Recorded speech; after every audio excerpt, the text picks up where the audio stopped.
Welcome back, guys. Today we're taking a look at this killer classic solo from the one and only Judas Priest. And this solo was by Glenn Tipton. Obviously, the great guitar duo of Glenn Tipton and K.K. Downing for many, many years was a staple in hard rock and metal, the benchmark in a lot of ways. Along with Adrian Smith and Dave Murray for Iron Maiden, you know, those dual guitar type of bands. And so we're going to take a look at this classic. Now, one of the things that's cool about this is it's very simple. It's also in a major key, which is a little bit unusual for heavy metal and definitely unusual for Judas Priest. The simplicity of this, though, is interesting because it's something that I've seen a lot of players get wrong in terms of the notes and the hand positioning. And so, in fact, I've been teaching a student of mine currently who was playing this all up in the 12th fret position, which is incorrect. So I want to show you guys this. A lot of times here on my channel, I'm doing solos and riffs that are fairly difficult to play, and sometimes I forget about those simple solos and forget about the players that are a little bit younger in their playing, not necessarily age-wise, but just in their playing experience, which, you know, some of the more difficult stuff or even the intermediate stuff could be a little bit intimidating or daunting to try to learn that. So I'm going to do my best to include simple stuff, classic stuff. That it's simple, but it's still good, right? And so I'm going to get more of that in here. So there's a nice mix of the more advanced stuff and some of the simple classic stuff that, you know, most players should know anyway, right? So we're going to cover some of that. So before we get going on this, make sure and look down below in the description box and you will find my free sweet picking guide and my free gift to you, as well as a link to my Patreon page, which will have the tab for this lesson, as well as a very cool backing track that you can practice playing this solo over. I make all my own backing tracks for these videos here, and it does take some time to do that, but it ends up being a really cool tool, I think, for you guys to be able to practice along to real music and not just play it, you know, or have to go hunt down the album and try to play it along to the album. You got the backing track right there. You can put it in your DAW and record over it and whatever you want to do and put it up on your own YouTube channel. I would love to see that. All right, so enough babbling. Let's get going. This is basically in the key of E major, and it's played over the main riff of the song. So the main riff of the song goes like this.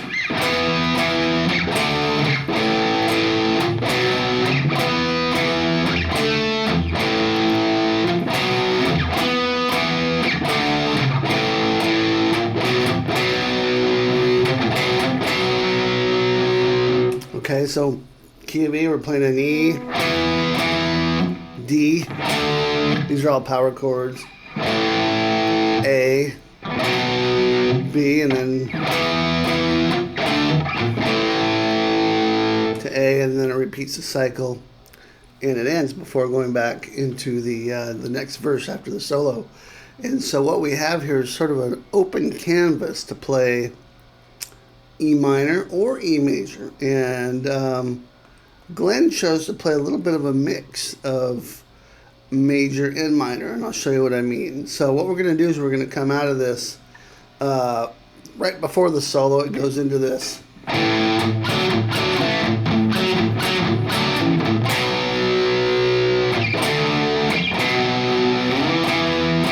So right on the E chord here, we're going to play at the 10th fret on the B string.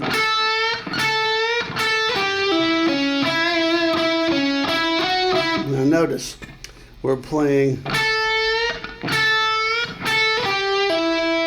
right out of this E major pentatonic, position 1,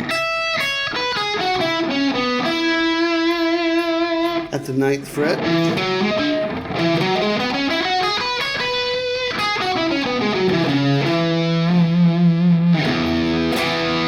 but we're adding a G note, which is the minor third, occasionally, right? So it has a little bit of that tough minor pentatonic sound mixed with the sweet major pentatonic, a little bit of the mix of the minor in the major here, okay? But it's mostly played in this position. So we can start out on the 10th fret B string, and this is like a half step bend here. And then the second time you play it, you sort of bend it up a little higher, maybe a 3/4 bend.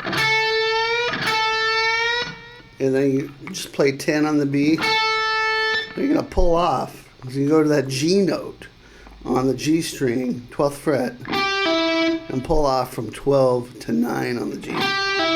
So listen to how that sounds. Listen to how it would sound if I didn't play G and instead played 11 on the G string, which is from the major pentatonic. Right? Totally different sound here. Okay, so our takeaway, major pentatonic with a minor third at times. Okay, so here's the rest of the lick. So we went, and we're going to play 11 on the D, 9G, back to 11D, 9G, 11G, back to that major pentatonic, right? It depends on which chord you're playing over in terms of how it's going to sound. So if you were to do an analysis of when that G chord comes in, or when he's playing the 11th fret instead, you could see how that sounds over the different chords here. But we're not going to go that deep. We're just going to talk about the basic scale notes and how it sounds and how to play it. Okay, so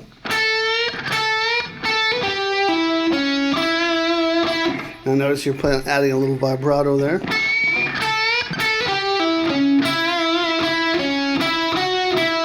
Okay, so it's 11-9, and then you're going to do this. So this is 11th fret, but notice we're bending up a half step, so it's going to sound like the 12th fret. Now why don't we bend a whole step? Because then we're way too happy for Judas Priest, right? We want to keep sort of that aggressive, darker sound by that minor third. So we're only going to bend that up a half step. Notice how I'm manipulating that bend there.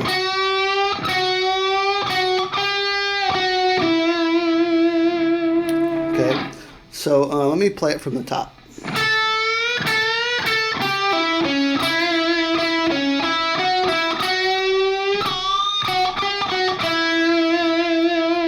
That's the first half of the solo. Second half.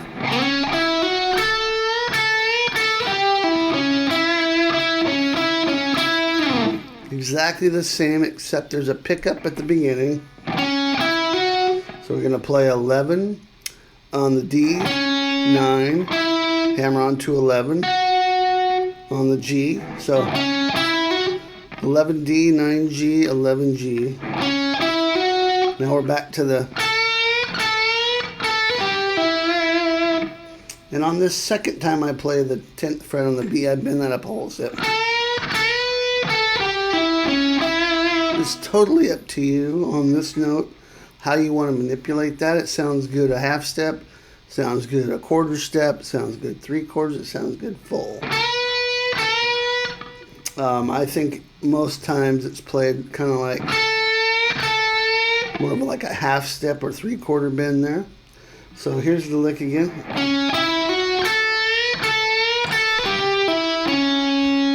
Same, and then we're going to go.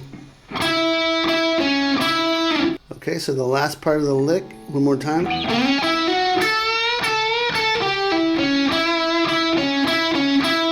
So this time it's just between 9G and 11D. And you're just going to slide that off quickly. So And then we're going to go all the way up to 22nd fret on the B. And then bend that up, basically a half step. And grab 22 on the high E with your pinky.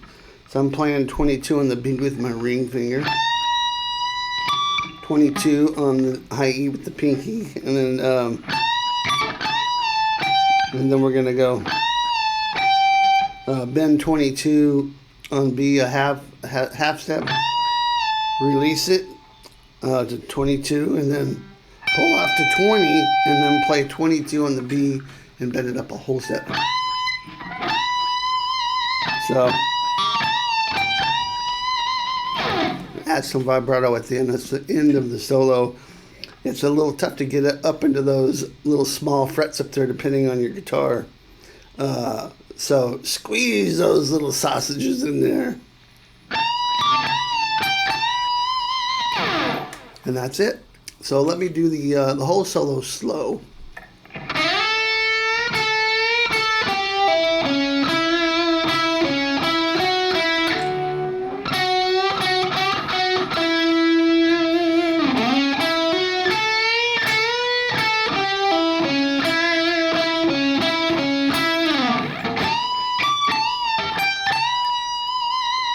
Okay, hope you enjoyed that classic solo. Like I said, nothing incredibly fast or difficult, but a lot of control necessary in the bending department. And just to get it nice and smooth and fluid is not as easy as it seems. So have fun with that. Enjoy it. Go grab that tab and backing track if you're so inclined from Patreon. Link below in the description. And I'll see you next time. Rock on.